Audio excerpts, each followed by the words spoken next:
A maior tecnologia que existe é a imaginação.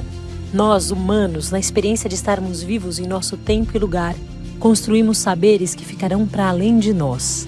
A literatura é um direito humano.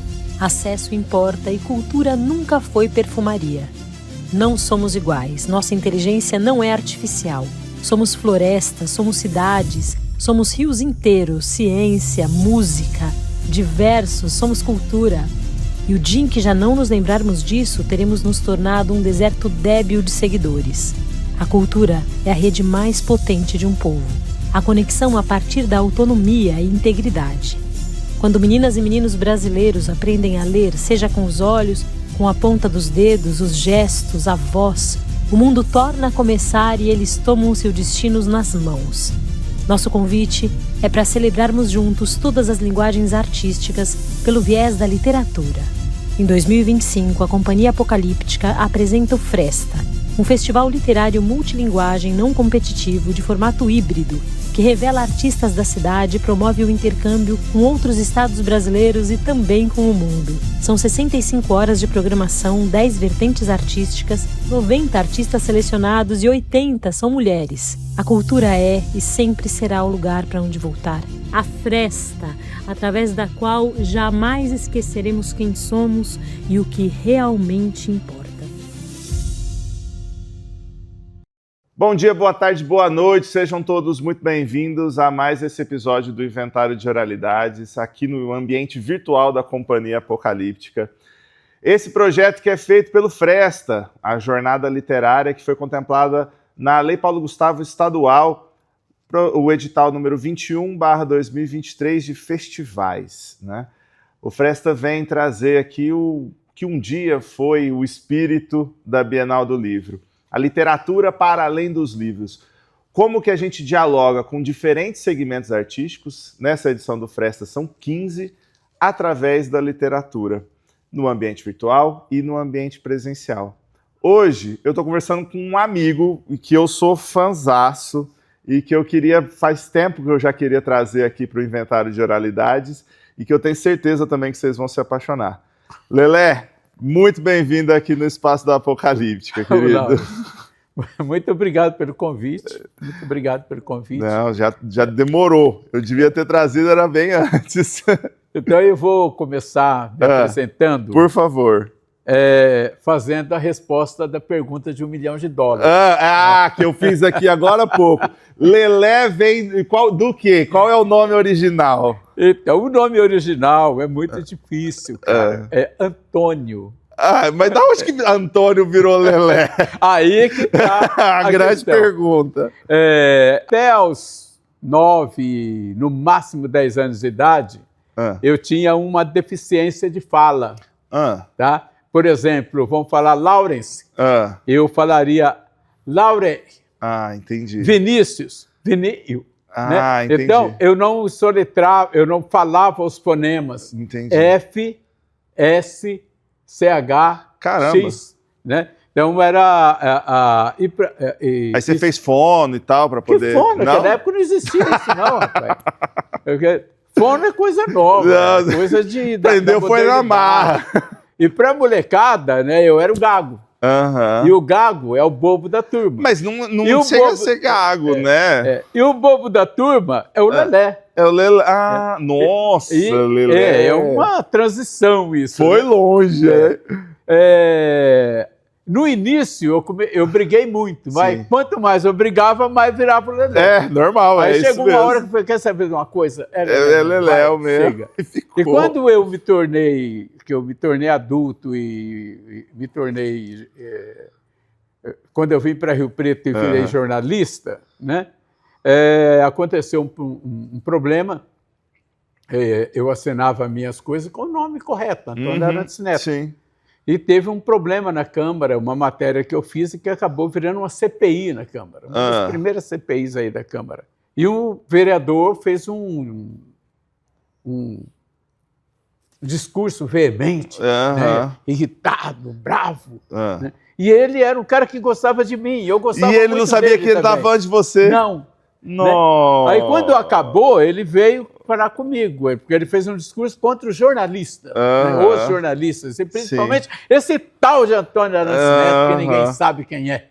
E era você. E aí ele veio falar comigo, olha, porque... Né, falei, não, o Lelé que você está dizendo sou eu. Como? Aí ele falou, como que eu? Eu falei, meu amigo, faz o seguinte, instaura uma CPI, cara. E procura. E vê se o que eu tô falando é de verdade. Exatamente. E no final das contas, virou a CPI? Virou, mas como tudo acabou em pizza. Como toda CPI. E aí eu cheguei no jornal, nós conversamos, eu e o patrão, que era o Alberto Secconi, né, que era o nosso... Falei, e aí? E ele falou assim, pô, todo mundo te conhece por Lelé. Né? Então, assim, Lelé Arantes. E aí ficou. E ficou, né? Pegou, porque aí eu fui depois para o Diário da Região, fui para a TV. Não era região, não era o Diário ainda. Não, era Folha de Rio Preto. Folha de Rio Preto. E aí tenho meus livros todos assinados como Lelé Arantes. Ficou. Então, criei uma personagem, ou um personagem, né? Que é o Lelé Arantes. O Lelé Arantes, que legal. E o Antônio Arantes é uma pessoa que nem minha mãe conhece mais. A sua mãe te chama de Lelé também? Também. Que legal. Eu deixei de ser o Toninho para virar o Lelé. Que doideira. Eu acho que eu tenho umas 2 ou 3 tias que me chamam de Toninho ainda, mas é só isso. Ficou ali, né? Ô Lelé, para quem não sabe, o Lelé é historiador, né? Como que foi esse lugar assim, de escrever esses livros de história, Bom, eu particularmente gosto muito, né? Eu acho que ao saber da nossa história, a gente consegue direcionar o nosso futuro, assim. Como que foi isso para você, assim? Na verdade, a minha origem é jornalismo, né? E houve um momento nos anos de 1990, se não me engano, em 94, 93, por aí, que eu já estava no Diário da Região, que me foi pautada uma matéria sobre história de Rio Preto. Eu tive muita dificuldade para achar, né?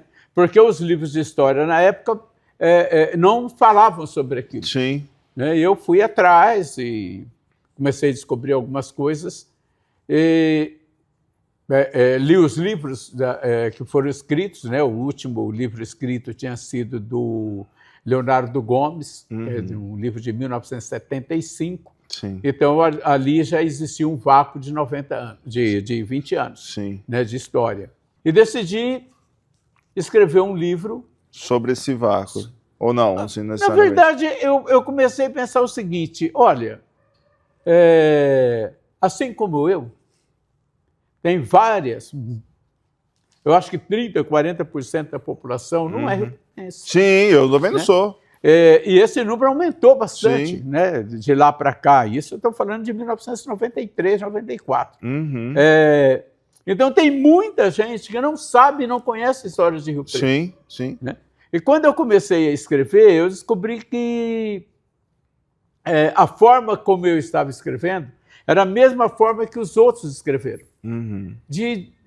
Difícil de achar. Né? Então eu falei, quer saber de uma coisa? Eu vou transformar isso num dicionário. Que legal. E aí eu fiz um dicionário sobre a história de Rio Preto. Que legal. É o meu primeiro livro. É um livro de 500 páginas. Ô, louco! É a Bíblia. Páginas. É uma Bíblia. Mas depois eu fiz outro, que é de 856 páginas. Lelé. É outra Bíblia, que é o segundo dicionário. Porque aí eu descobri também que eu tinha deixado muita coisa de trás. fora. Então eu passei mais 4 anos pesquisando e acrescentando que legal, o que eu achei que devia acrescentar. E foi aí que nasceu a ideia da editora, aí eu comecei, aí as pessoas me procuraram para fazer livro, não tinha editora em Rio Preto nessa época, né? A última editora que a cidade teve é dos anos 80, era do Gerson Badaró, a Verso. Aí o Gerson parou de publicar livro, hoje eu sei por quê, né? Porque não dá dinheiro. Não, se eu for trabalhar como editor de livro, você morre de fome. É verdade. Porque, em média, eu fiz 14, 15, no máximo 20 livros por ano. Né? Os autores, os escritores, raramente têm dinheiro. Sim, não dá. Então você não pode botar o preço que você leva para fazer um livro, Sim. demora 3, 4 meses para ficar pronto. Nossa Senhora. Aí você tem revisão, você tem editoração, você Sim. tem capa, você tem impressão, você tem um monte de Sim. coisa para fazer. Se você diluir o preço do livro Não dá. com lucro nesses 4 meses, Aham. rapaz, não tem como. Não dá.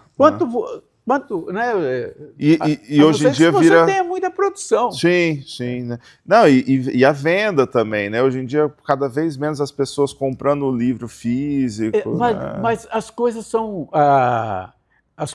interessantes. Ah, Nessa época, quando eu comecei a fazer livro, era impensável você fazer uma edição de 100 livros. uhum. Era impensável. Sim. Né? Era mais barato você fazer 500 exemplares Do que 100. do que 100. Olha só. Hoje já mudou tudo isso. Sim. Né? Hoje você faz 20 livros com preço razoável, Aham. que era o que você não conseguia Fazer naquela antigamente. época. O preço unitário ficava muito caro. Sim, sim. Hoje o preço unitário baixou Sim. bastante, então Sim. dá para a gente fazer livros aí com tiragem de 100, 200 exemplares, Que que é o legal. que você vende mesmo. Sim, que é o que de né? fato vai. Então, né? antigamente o cara fazia 1000 livros, ficava lá com 800 livros em casa, parado. Nossa, aí. Aliás, eu carreguei um livro de um autor, do meu primeiro cliente. Ah, Eu carrego o livro dele até hoje. Ele morreu e os livros dele continuam comigo. Porque ele não quis levar para casa dele, então ele foi. Não Quando ele vendeu. precisava, ele ia pegava e levava e tal. E até ficou lá com você. Tá lá com você até hoje. Até hoje. Nossa Senhora.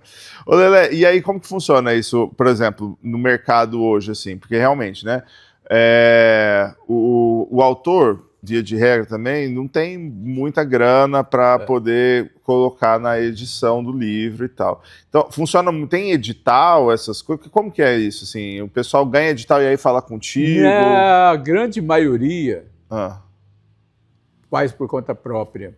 ah, Ganhar no edital, quando sai, por exemplo, o Prêmio Nelson Seixas, publicava 5 livros. sim, pouquíssimo, Por ano. não fazer nada. 5 livros é muito pouco. Ele teve algumas deficiências que eu não sei como que está agora, Uhum. né? Mas, por exemplo, eu recebi algumas propostas indecentes. Um dia eu quase botei um cara a tapa para fora. O cara ganhou o prêmio Nelson Seixas. Aí chegou para mim e falou, olha, eu tenho que dar 10% dos livros para a prefeitura e para apresentar uma nota de X. Então, você faz tanto livro para mim eu apresentar lá, e me dá uma nota de tanto? Eu, não dou. É isso. Eu não dou. Sabe, isso. você quer roubar a prefeitura, você rouba a prefeitura sozinho, porque você está roubando meu dinheiro. Exatamente, exatamente. Falou, cara, você vai embora daqui, antes que eu ligue. E fale o que está acontecendo. E fale o que você está me propondo. Isso é sabe? Porque eu acho que aqui em Rio Preto você não vai conseguir. Então você vai buscar fora. Exato. Nossa.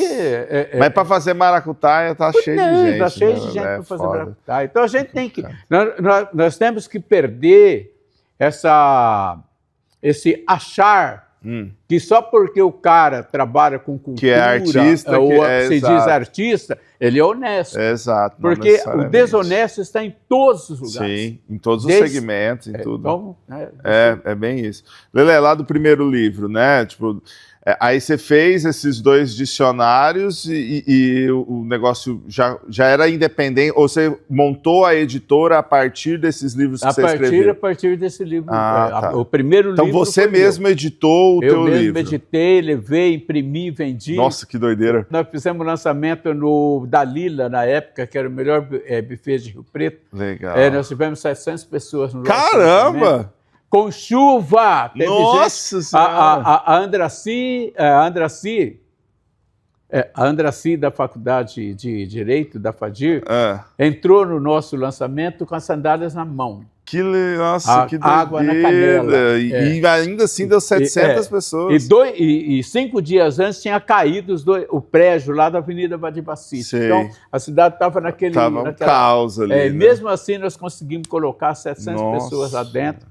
Vendemos, na época, quase 500 livros. Caramba. Acho que foi a maior vendagem que nós tivemos na história de Rio Preto até aquele momento. De lá para cá, eu não sei. Sim. Aí é outra... Que loucura, né? Porque se colocar 700 pessoas em qualquer lugar hoje, faça chuva ou faça sol, é praticamente impossível, é muito difícil mesmo. Colocamos muita gente lá Que dentro. da hora. Como disse o Pedro Ganga, eu cometi a façanha de colocar lá Deus e o Diabo. É porque tinha lá gente da direita, da esquerda, tava todo mundo lá. Deputado, ex-prefeito, inimigo, adversário, estava tudo naquela salada.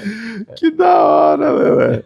E aí dali pegou gosto pela coisa e foi indo, né? Hoje nós já fizemos mais de 260 livros. É isso que eu ia te perguntar. Quantos livros você tem? Se você tem uma base de quantos livros você já fez? Em torno de 260 a 270 livros. Caramba, é muita coisa. Né? Muita coisa. E isso, depois que eu comecei, surgiram mais. Nós temos acho que 4 ou 5 editoras em Rio Preto hoje, mas 2 ou 3 delas surgiram com gente que trabalhou comigo. Que legal! Aprenderam e foram fazer os seus próprios, né? Ô Lelé, e os livros que você escreve, eles todos têm essa questão histórica ou não? Assim? A grande maioria, sim. Eu tenho apenas um romance, que eu ganhei o Prêmio Nelson Seixas com ele, e 2 livros de crônicas meus. Legal. Né? Agora, os outros livros todos estão voltados para a história. Nesse guarda-chuva da história. H, né? História com H mesmo, sim. História de cidades, história de empresas, de pessoas. Outros livros de histórias de Rio Preto. Estou fazendo um livro novo sobre a história de Rio Preto agora, que eu acho que deve ser meu último livro sobre a história de Rio Preto em Rio Preto. Legal. Aqui é um livro que eu estou dando o nome dele de História Cronológica e Popular. Que legal! Porque tem a história oficial e a história popular. Não é a questão da oficial e a popular. Quando eu falo popular, eu não estou falando de... Eu estou falando de popular de entendimento para as pessoas. Legal. Porque você pega o meu livro, o dicionário, já é um livro mais palatável. Mas você pega o livro do professor Brandi... são todos livros de 500 páginas, com muita documentação, e que se você pôr na mão de uma pessoa comum, uma pessoa que não vai ter uma dificuldade. Da área, ela tem dificuldade para encontrar o que ela quer. Mais acadêmico ali. Mais acadêmico. Né? Então, eu quero fazer um livro em que as pessoas querem, elas identifiquem e se identifiquem dentro daquele livro.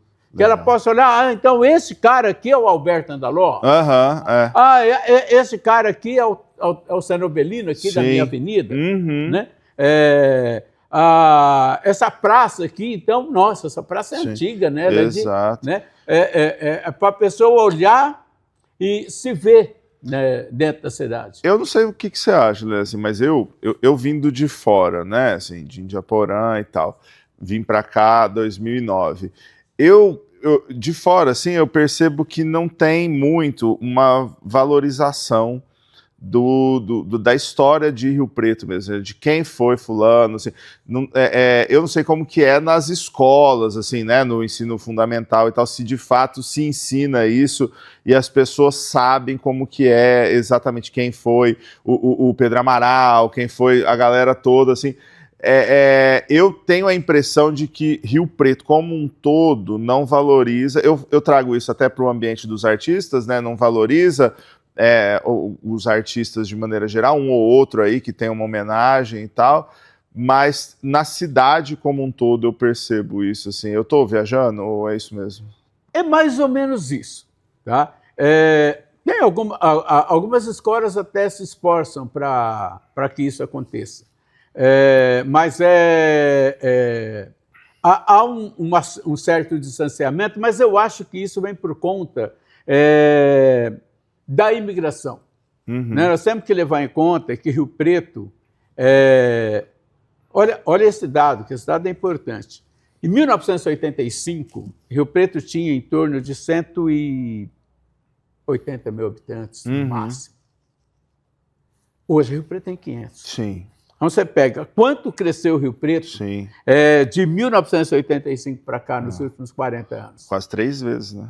Entendeu? Então, fica difícil para as pessoas prestar atenção nessas coisas. As pessoas estão correndo, buscando a sobrevivência, é uma coisa tão difícil, é algo... o nosso tempo é um tempo complicado. Sim. Então, quando eu falo, por exemplo, que o Pedro Amaral era negro, preto... Exato. Né? E o primeiro presidente da Câmara de Aí Rio a pessoa Preto, olha assustada assim, mas ela não assustada, mas passa. Só que ela não para pensar o seguinte, espera. Quando esse cara viveu? Exato. Esse cara foi vereador, presidente da Câmara, coronel, foi o bambambam da cidade em 1880. Sim. 8 anos antes da abolição da escravatura. Exatamente. Ainda existia escravo e ele o cara já era negro, ele era preto. A mãe dele era escrava. Sim. E ele, como esse homem virou o chefe político de uma cidade em 1980, 1890, 1900. Como? Né? Esse cara, ele foi enorme. Sim.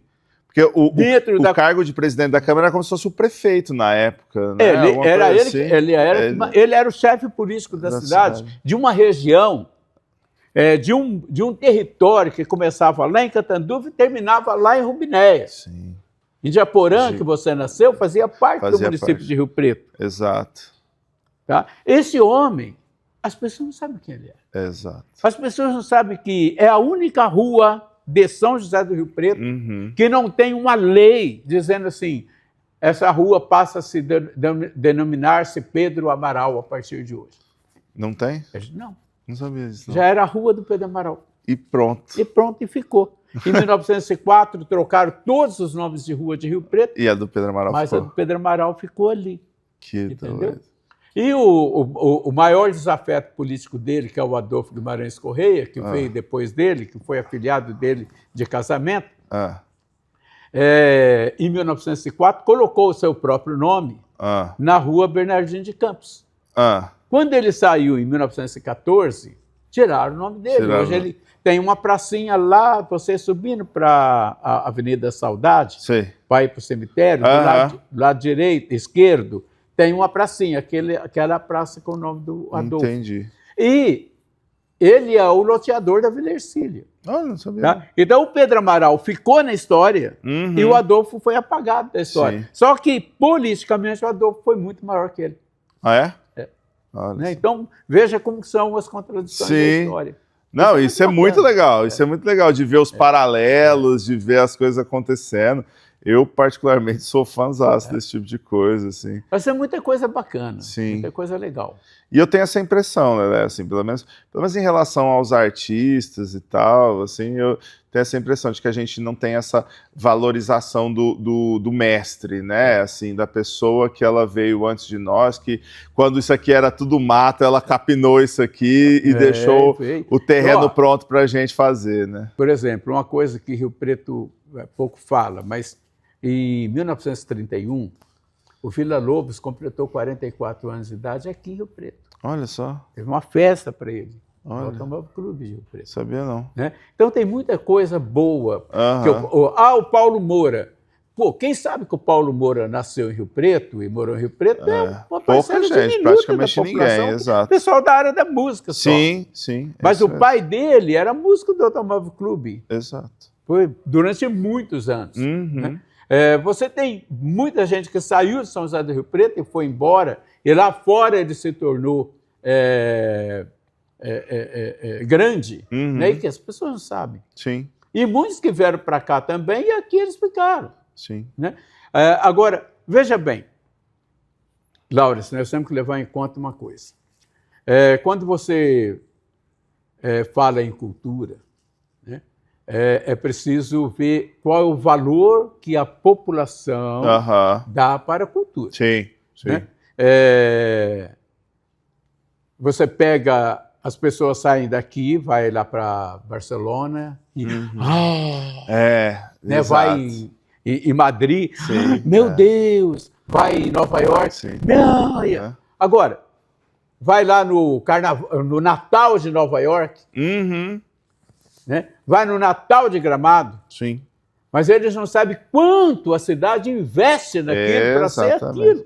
Exatamente. Tá? Rio Preto, por exemplo, investe Eu acho que Rio Preto... não é só Rio Preto, Sim. é o Brasil inteiro. É de uma maneira geral, né? O que o poder... Veja bem, o que o artista quer, na verdade, não é dinheiro da prefeitura. Não, a gente não quer ficar vivendo de uma mata de governo, Ele quer falam, estrutura. né? Condição de trabalho, né, Condição Lelé? de trabalho. Eu acho que eu tenho Por batido exemplo, muito nessa acabaram tecla. com o carnaval de Rio Preto, Sim. de rua. Agora, As escolas de samba, né? Tipo, o Edinho Araújo e o Pedro Ganga inventaram os blocos. Sim. Veja bem, não é que eles inventaram os blocos. Os blocos apareceram Sim. por iniciativa de 2 ou 3 pessoas Sim. que gostam de carnaval e gostam de bloco. Uhum.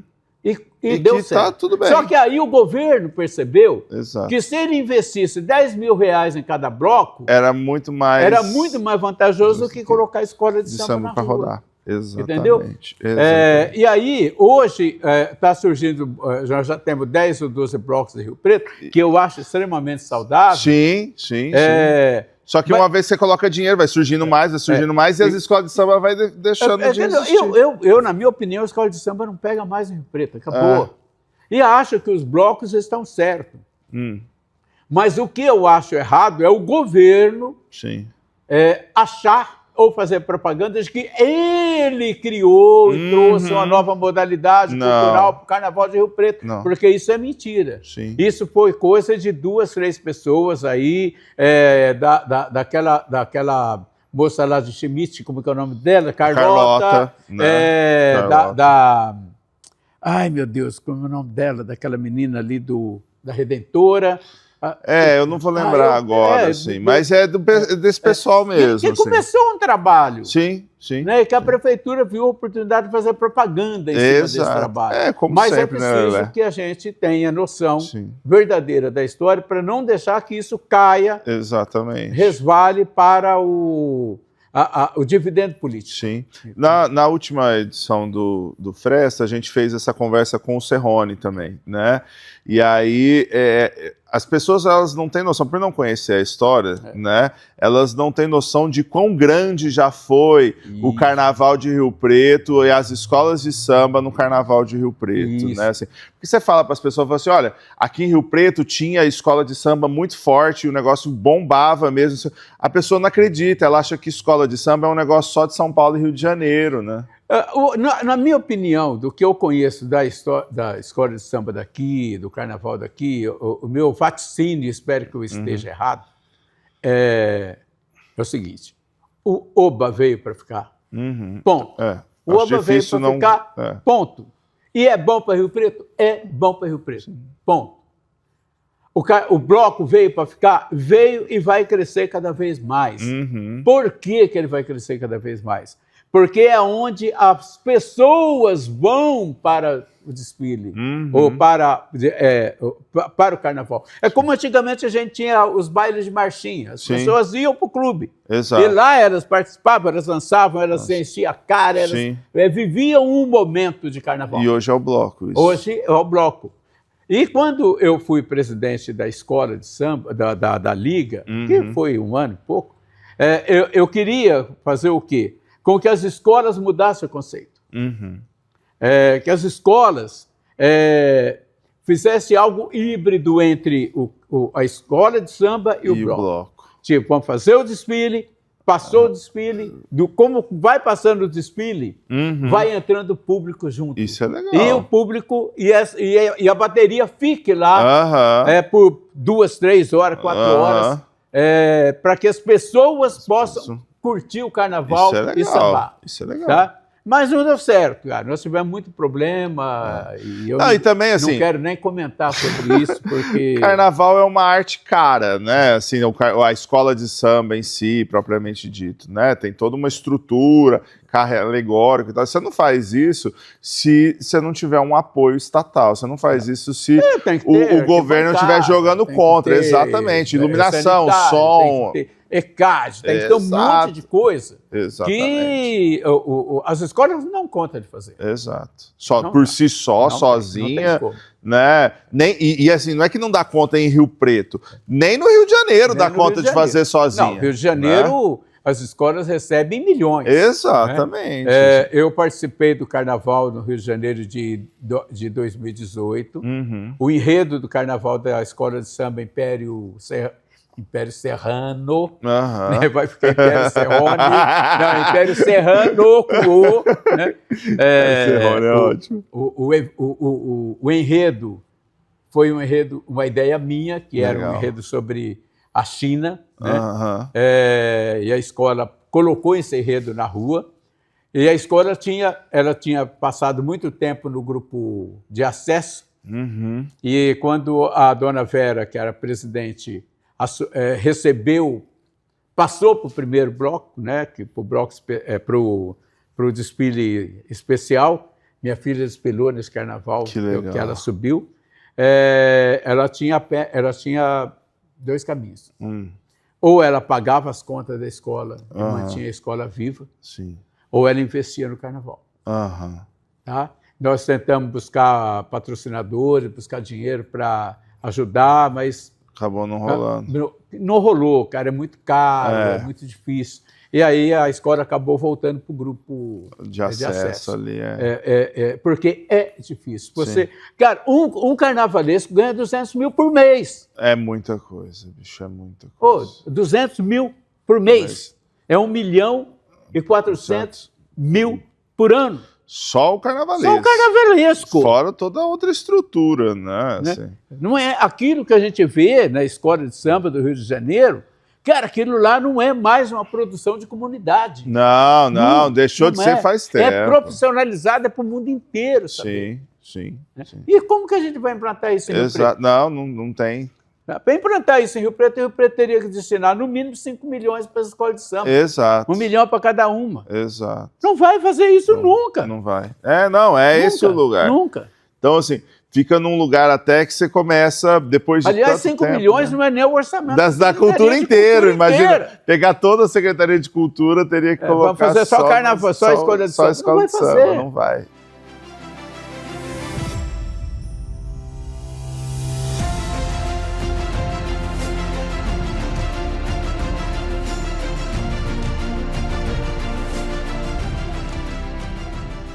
Lelé, estamos aqui na frente do Cine Rio Preto. O Cine Rio Preto. Que antigamente era, agora é o Praça Shopping. Assim. Por que você escolheu esse lugar aqui?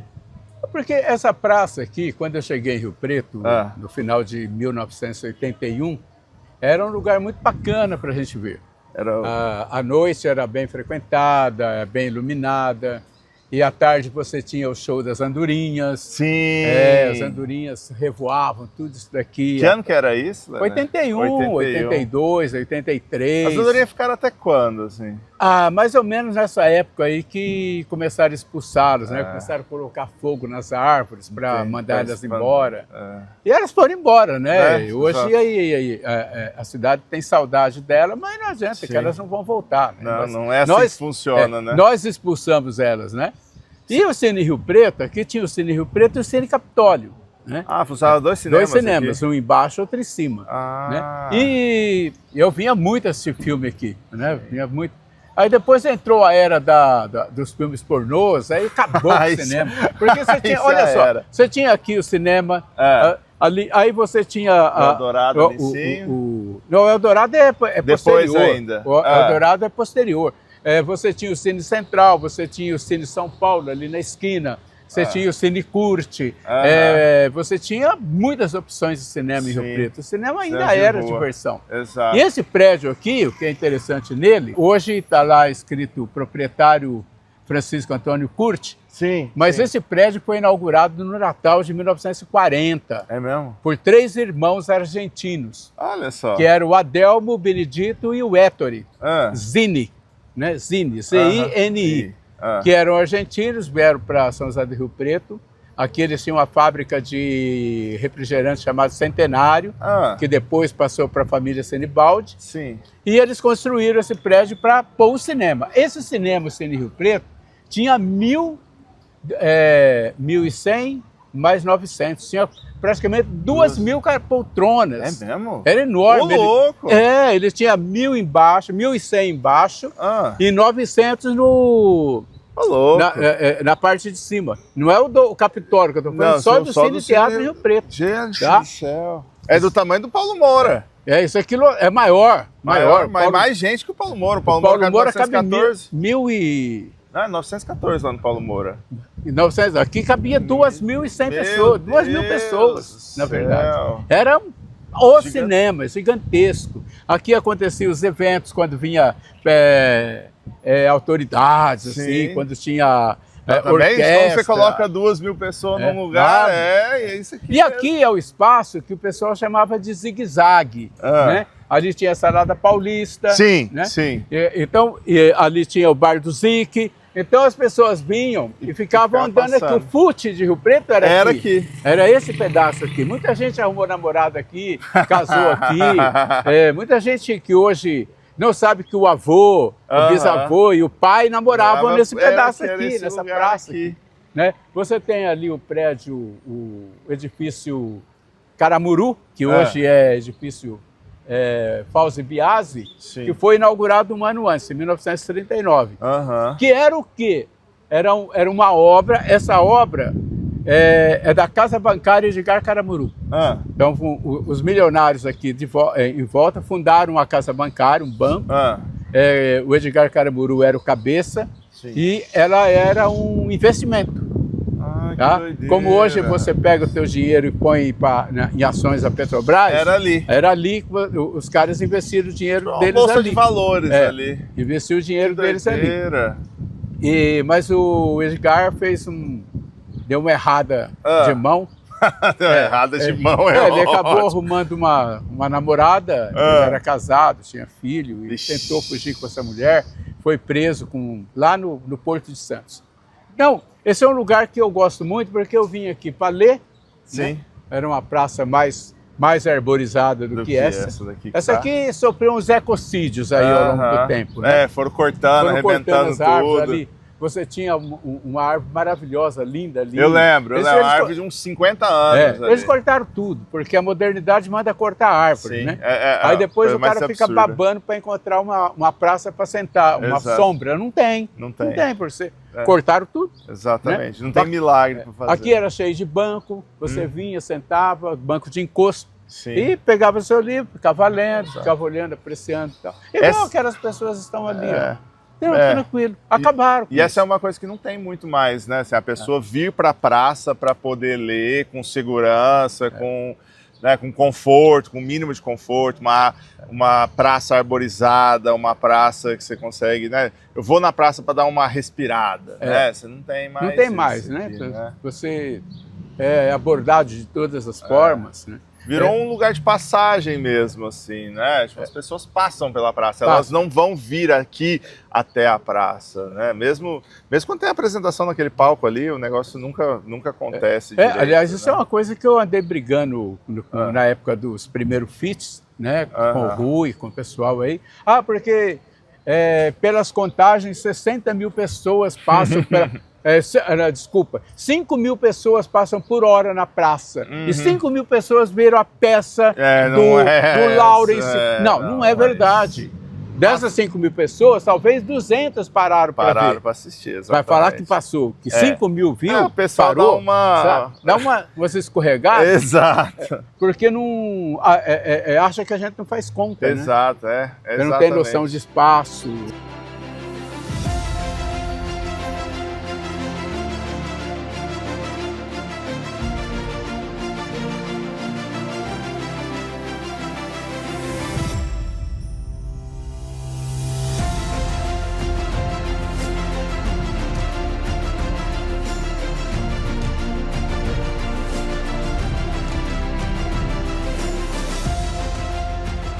Agora, Lawrence, vamos falar de livro. Bora! O negócio é livro. Eu fui salvo pelos livros. É mesmo? É. Que sentido você fala? Em todos os sentidos. Sabe aquela musiquinha do Bezerra da Silva? Qual? Que fala assim...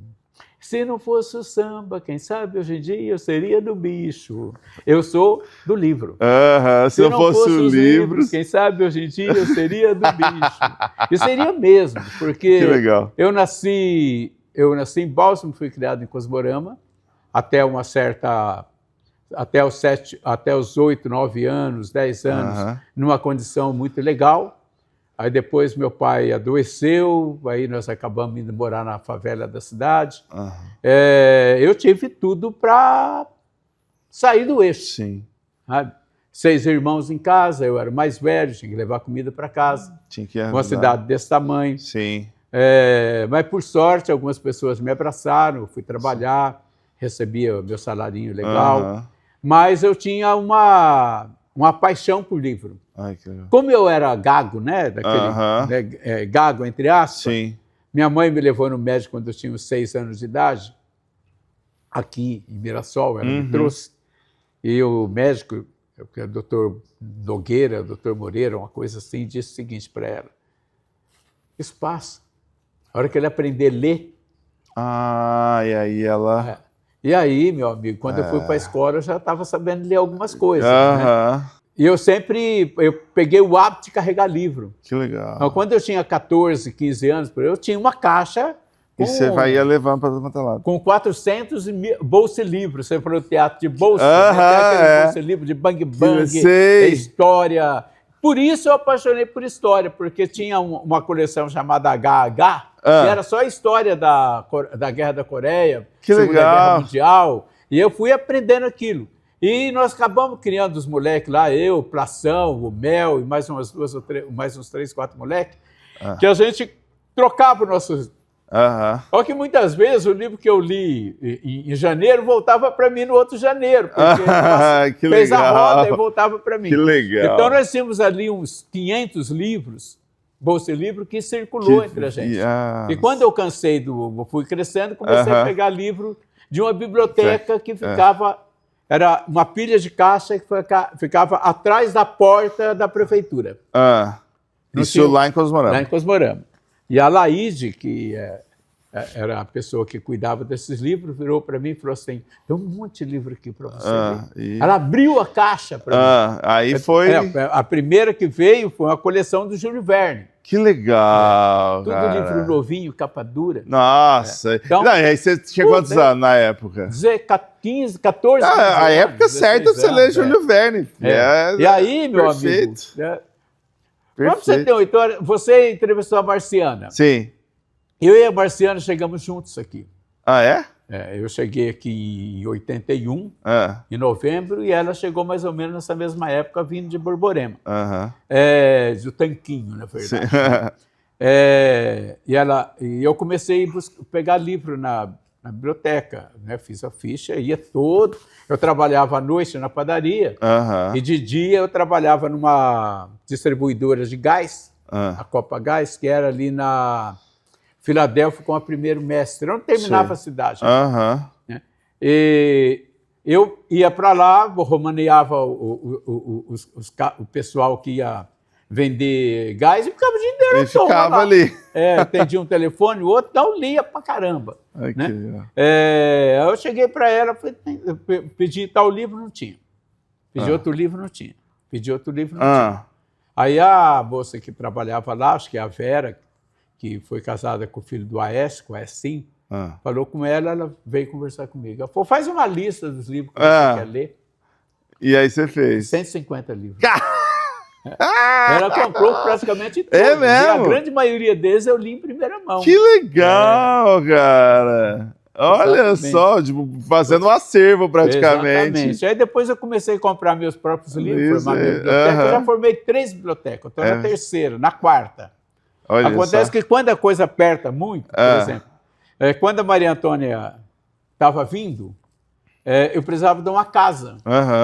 Né? Então eu acabei vendendo um apartamento que estava um terreno, um apartamento que estava pagando. A mãe dela tinha um terreno, aí eu vendi minha biblioteca e construí uma casa para Maria Antônia. Aí eu comecei outra biblioteca, depois outra biblioteca. E agora cada vez que apertava, eu vendia. Eu estou quase vendendo de novo minha biblioteca. Tem uns 4.000 livros lá. Nossa Senhora, Lelé, caramba! 4.000 livros. Se eu não vender, eu posso, no fim, quem sabe, um dia abrir a biblioteca. Quem sabe? A biblioteca do Lelé, abrir para o pessoal. Alguma coisa. Olha que legal, cara. Ô, Lelé, você tem algum livro dos que você escreveu, assim, que é o teu favorito? Tenho 2. Um é a segunda edição do Dicionário Rio-Pretense, que é aquele livro... é de 800 páginas. Completo. E o outro é Quem Faz História, o primeiro Quem Faz História que eu fiz. Que ele é bem reduzido e uma história mais concisa e que eu achei que ficou muito bacana. Que legal. Né? Esses são os 2 livros que você mais gosta, assim. Essa aqui é a minha obra. Ali. Esse aqui é o livro do legado, né? Se um dia quiser conhecer o legado do Lelé, lê aqueles 2 livros. Esses 2 livros aqui. São iguais, mas diferentes. Sim. O livro é um produto que nos ultrapassa, né? Que está além de nós, que vai ficar além da gente. Igual o seu trabalho que você está fazendo aqui hoje. Sim. A gente, às vezes, tromba com vídeos, com filmes, de 1940, 1930, 1920. Exato. Né? Então, isso é algo que vai ficar além do Laurens. Exatamente. Além da apocalíptica. Exatamente. Além disso. Um dia um historiador vai contar a nossa história e quando contar a nossa história vai falar um pouco dessa entrevista com também, certeza. né? Por exemplo, nós temos lá no meu livro, por exemplo, o Paté Cinema, que foi o primeiro cinema de Rio Preto, fundado em 1912.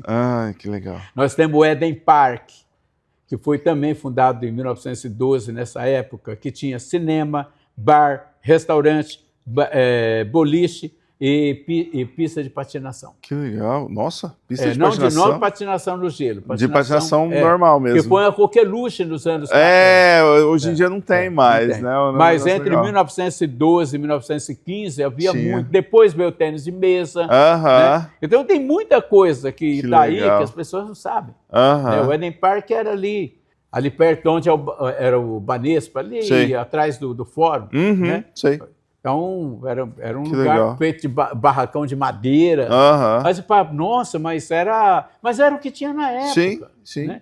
Por exemplo, ali em 1914, o Major Daulerro fez o aniversário dele com um buffet para 200 pessoas. Que legal. Com baile até às 6 da manhã, com cerveja Que doideira, que legal. Isso em 1914. Né? Que legal. Então você, mas Rio Preto, em 1910, era uma currutela. Era uma currutela, mas era uma cidade. Mas bombava.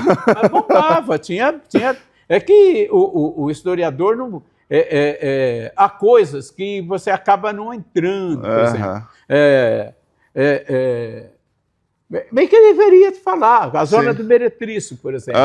Onde ela esteve. E onde ela está. Exato. Ali onde as meninas desciam para ir para o Santo André, na Antônio de Godoy, como a Rubião Júnior, aquele pedaço da Rubião Júnior para trás era a zona do Meretrício. E ali no Santo André, olha só, ali e as perto. meninas desciam lá, as meninas que iam estudar e as meninas que iam trabalhar. Olha só, não sabia disso não. Descia ali, não tinha ninguém, mexia com ninguém, tá tudo certo. Era a cidade que se entendia, que sabia quem era quem e o que era. Perfeito. Então, esse moralismo, às vezes, é uma coisa que atrapalha muito a vida das pessoas. Total. Por exemplo, que as pessoas não sabem que ali onde é o fórum era o cemitério. Da cidade? Não, da Igreja Católica. Sim. Aí tinha um outro cemitério na frente onde é o edifício Badibacite, na frente da San Remo, que era o cemitério dos protestantes. Tem a igreja deles até hoje lá. Olha só. Né? Por quê? Porque a Igreja Católica não aceitava que se você não fosse católico, você fosse enterrado ali. Mas ia ser enterrado aonde, cara padre? Exato, tinha que fazer um, no fundo de casa. Um outro. Meu Deus. Né? Então, são coisas que a cidade conviveu com isso. A cidade passou por esse processo. Arrasou. E isso você vai encontrar só no livro de história. Sim. Ô, Lelé, para a gente já ir mais ou menos encaminhando para o final, ontem a gente estava conversando com o Raul, ele está escrevendo o Raul Marques, né? Ele está escrevendo uma coluna no Diário contando também histórias das pessoas e tal, não sei o quê. E ele falou que foi você que começou a escrever sobre a história das pessoas no Diário da Região, essa coluna começou lá atrás com você e tal.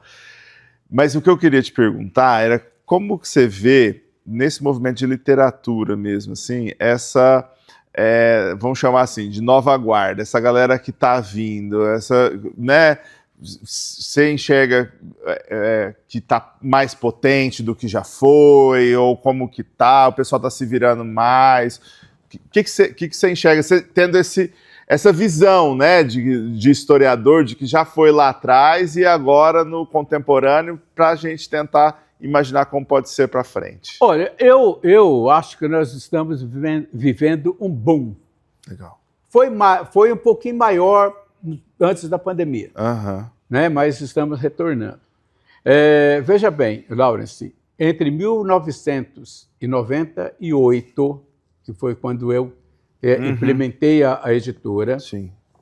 Até agora, nós temos quantos anos? 30 aí? 98 vai dar 36, 7. Então, só na minha editora, nós publicamos 260 livros ou um pouco mais. 37 não, desculpa, 27. Então, só na minha editora, que dá uma média de 10 livros por ano.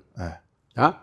Mas aí você tem que pegar a editora do João Paulo Vanem, você tem que pegar a editora do Zanetti, você tem que pegar a editora do Deodoro, você tem que pegar a editora do Alexandre Borges, não? Alexandre, acho que foi secretário de Costa. Cultura. Alexandre Costa. Então, se você juntar tudo, nós devemos ter publicado, nos últimos 30 anos, no mínimo, 400 livros em Rio Preto. É bastante coisa. É muita coisa. Bastante é bastante coisa, é muita coisa. Né? Para uma cidade como Rio Preto, Sim. que não é uma cidade que lê muito. Sim. E que é uma cidade que o público é sempre o mesmo, praticamente. Sim. Se você pegar e conseguir juntar todos esses livros num lugar só, isso aqui tudo foi publicado em menos de 40, em 30 anos. Que legal.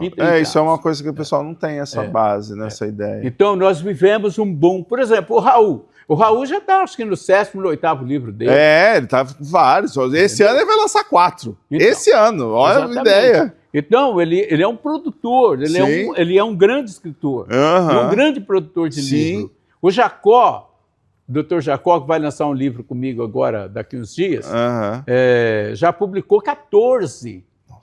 Acho que é o 15º livro que ele está trabalhando. Caramba. Ele acabou de lançar um livro agora, que eu acho que é o 15º, um livro sobre Apocalipse. Aí, ó.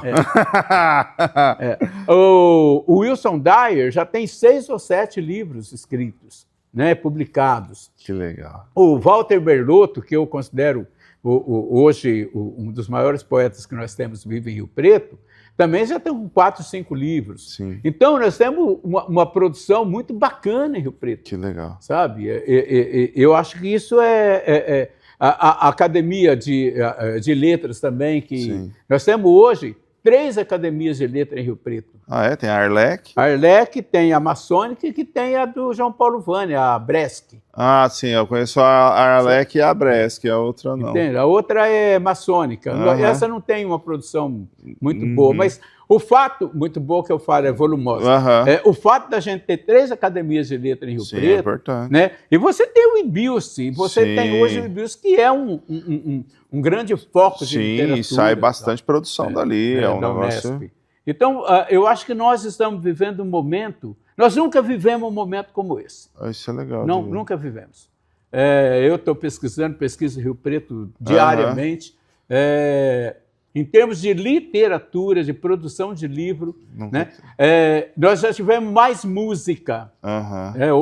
Hoje nós temos mais músicos e menos lançamento, o Fernando Marques pode confirmar isso. E menos lançamento de discos. De discos, sim. Nós já tivemos mais. Anos 80 e 90, nós tivemos Era muito lançamento. Sim, o pessoal fala mesmo que ali era um momento pulsante para a música. E agora nós temos muito músico, mas temos muito músico que acaba não fazendo autoral, né? Exatamente, ele faz o cover ali. Exatamente. Ô, Lelé, e esse próximo livro? O nome eu achei ótimo. Sorvetes Apocalípticos. Sorvetes Apocalípticos. O nome não saiu agora, não. O nome já era esse. Eu não tenho nada a ver com esse nome, mas eu já não, amei, o livro já está pronto.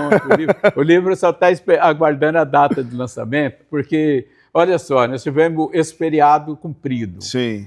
Aí agora vem o Dia das Mães. Sim. Depois vem o Dia dos Namorados.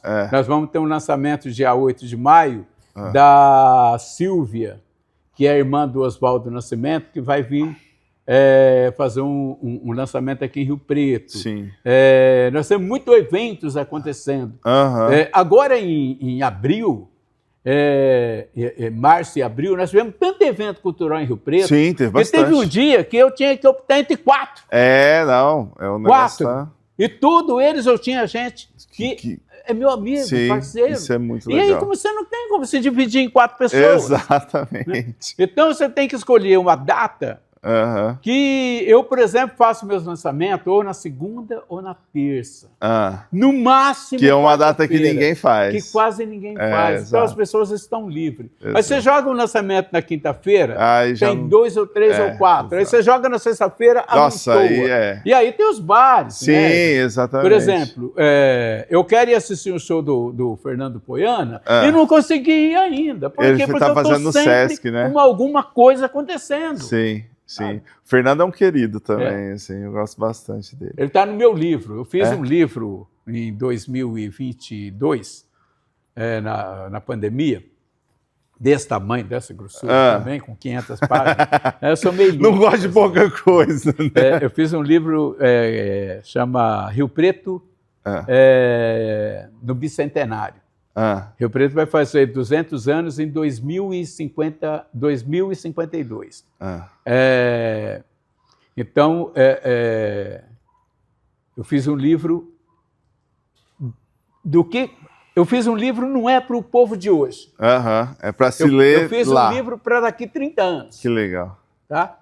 E algumas pessoas escrevendo o que elas pensam. Sobre... O que vai estar acontecendo lá. E o Poiana é uma das pessoas que escreveu o artigo, que eu convidei para escrever o artigo. Que legal. Se você for fazer uma outra edição, você me chama. Em 2022 você estava aqui?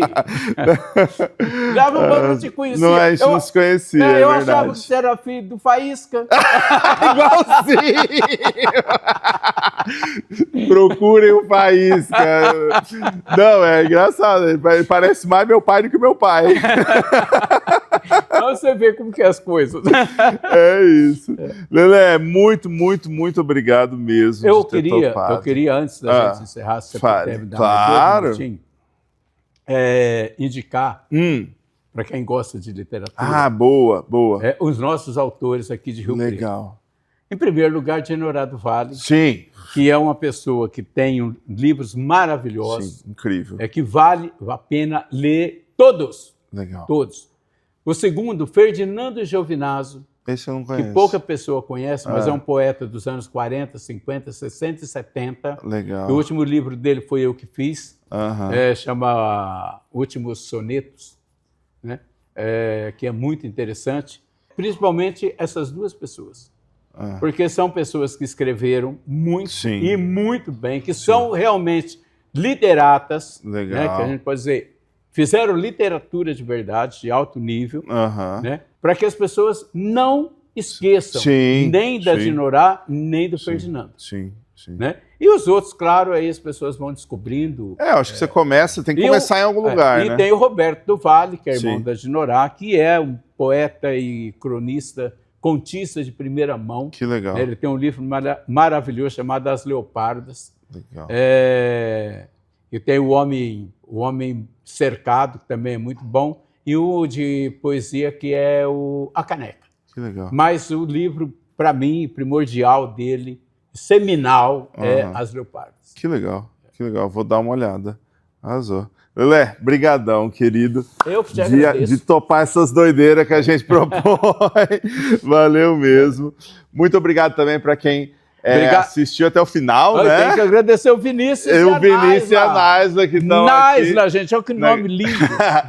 Vieram lá de Praia Grande para poder trabalhar aqui com a gente. Saiu do sol feliz. E veio pro sol sem mar. Saiu do sol com mar para vir pro sol sem mar. Ai, Jesus amado.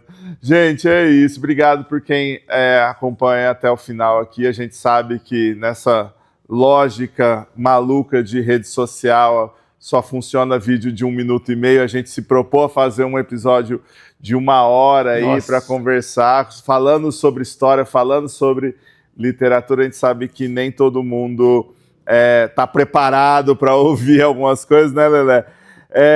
Obrigado mesmo, sim. Esse foi o Inventário de Oralidades. A gente conversou com a Luana Passos, com o Raul Marques e com o Lelé Arantes. Ano que vem tem mais, gente. Valeu!